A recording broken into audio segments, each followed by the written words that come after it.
pour le cloud, s'il vous plaît, juste une petite introduction. On va commencer par une petite introduction. Et par la suite, on va décortiquer les services proposés principalement par AWS. Okay, donc, je vais commencer par une petite introduction. Donc, d'ordinaire, le cloud, elle est là pourquoi? Alors, s'il vous plaît. S'il vous plaît. Elle est là pourquoi? Pour fournir une infrastructure, une infra, pour pouvoir déployer une application. Okay? Okay? Ça veut dire on a une application, pour pouvoir la déployer, on aura besoin de plusieurs composants autres qu'un serveur.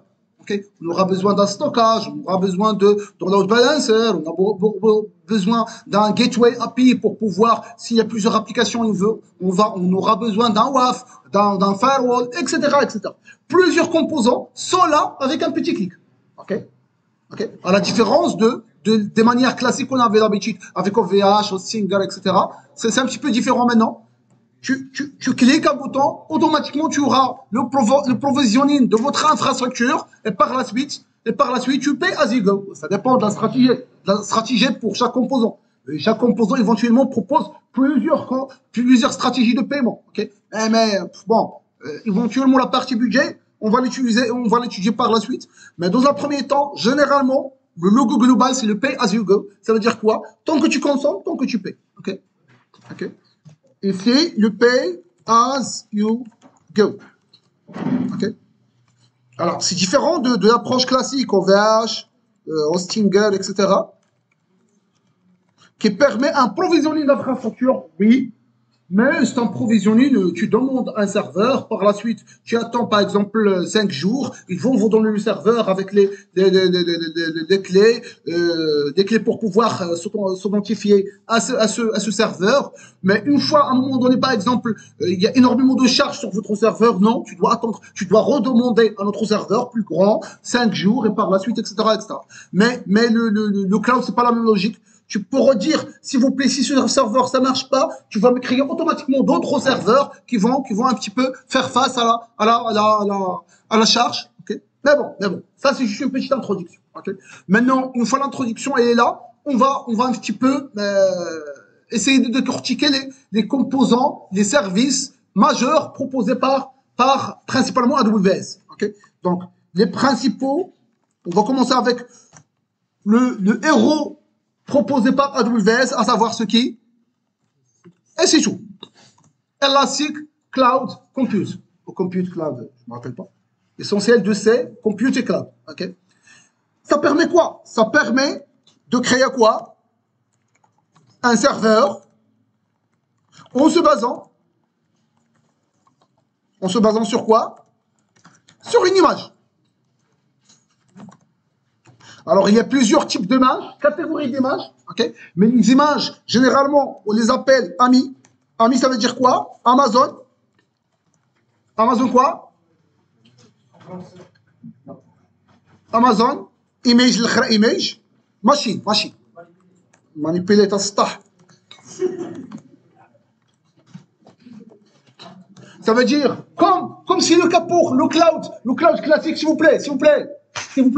Comme c'est le cas pour le cloud classique, on pourra créer c'est pas le cloud classique, la virtualisation classique, VMware, je peux créer un VM en se basant sur un template. C'est la même idée. Ça veut dire template qui est déjà prête. Oui, ici, c'est juste l'OS. C'est quoi l'OS? Éventuellement, tu trouveras même l'OS plus quelque chose qui est déjà préinstallé. Dans les amis. OK? Dans les Amazon, Machine Image. OK? Ce sont des images, que ce soit des images pures et dures, que ce soit des images préconfigurées, sur lesquelles que tu peux se baser pour créer quelque chose de plus. Okay? Si personnellement, par exemple, je travaille avec Java, je travaille par exemple avec Angular, j'aime bien des sites préconfigurés où il y a Node.js, où il y a Angular CLI, une autre machine où il y a Java, où il y a JDK, le tout préinstallé pour que je puisse faire le traitement. C'est pas la peine à chaque fois que je refais la même chose. Okay? D'où l'intérêt des amis, des Amazon Machine Image. Okay? Alors, donc la première des choses, c'est de spécifier c'est quoi votre image. Ça, c'est la première des choses. Donc, l'image, c'est le petit A. Tu dois spécifier l'image. Par la suite, tu dois spécifier quoi? Le petit p, tu dois spécifier ce qu'on appelle le SG, le Security Group. Ça veut dire quoi un Security Group? Ah, effectivement, c'est le firewall. Security Group. Ce qu'on a l'habitude de manipuler, ça s'appelle un firewall.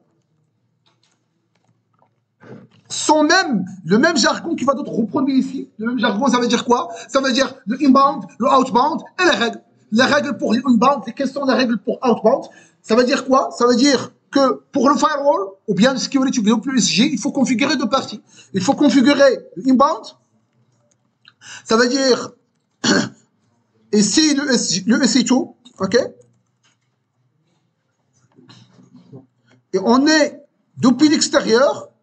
Je veux rentrer. Ça, c'est l'extérieur.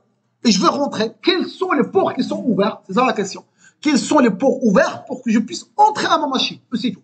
Depuis l'extérieur, bien évidemment. Okay. C'est ce qu'on appelle inbound.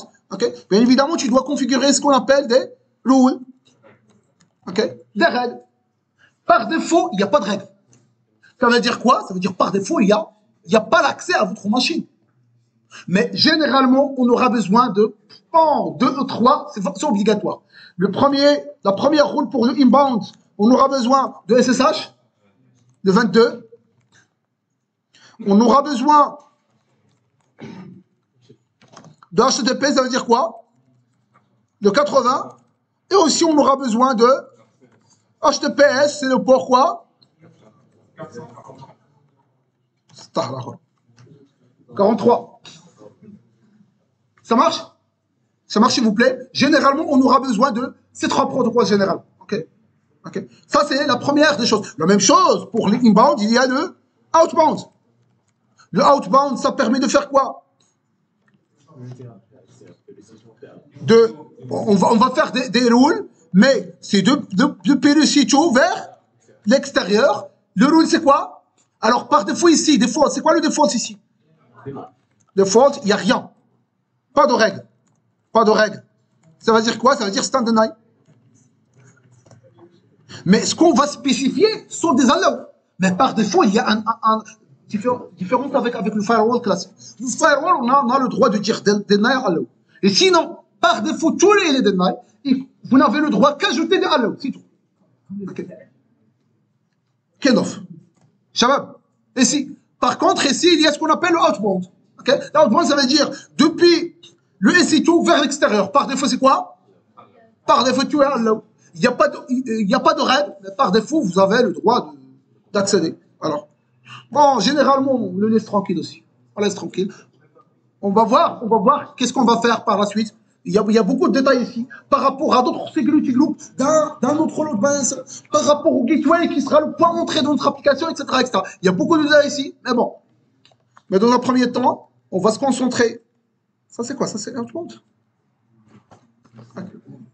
Par défaut, tout il est allow. Ça, c'est le security group qu'on pourra le créer séparément. Ça veut dire que je peux créer un autre. C'est pas la peine, au moment de la création de site, je vais créer un security group. Je peux créer un security group à part, que je peux le nommer security group 80, 22, 44, 3. Ça veut dire que c'est un security group qui permet d'allouer ces ports-là. Et à chaque fois que je vais créer un site, je vais l'attacher avec ce security group. OK? OK? Ça veut dire que c'est une entité à part. OK? Ça, c'est le SCG. Par la suite, les autres composants qu'on pourra créer, c'est quoi? ES, ESB. C'est quoi ESB?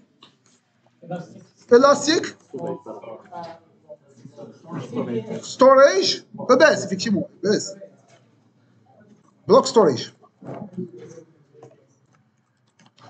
C'est Elastic Block Storage. Ça permet quoi, s'il vous plaît? C'est comme un disque dur ou bien une USB attaché à la partie USB qui permet de faire le storage, bien évidemment. Okay? Attaché à votre quoi?